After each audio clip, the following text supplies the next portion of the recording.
കന്യകമാതാവേ അമ്മയുടെ പൊന്നുണ്ണി മോനോട് ഞങ്ങൾക്കു വേണ്ടിയെന്നും നിരന്തരം മധ്യസ്ഥം പ്രാർത്ഥിക്കണേ.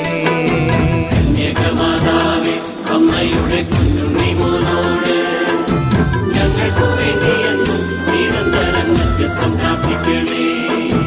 കന്യകമാതാവേ അമ്മയുടെ പൊന്നുണ്ണി മോനോട് ഞങ്ങൾക്കു വേണ്ടിയെന്നും നിരന്തരം മധ്യസ്ഥം പ്രാർത്ഥിക്കണേ.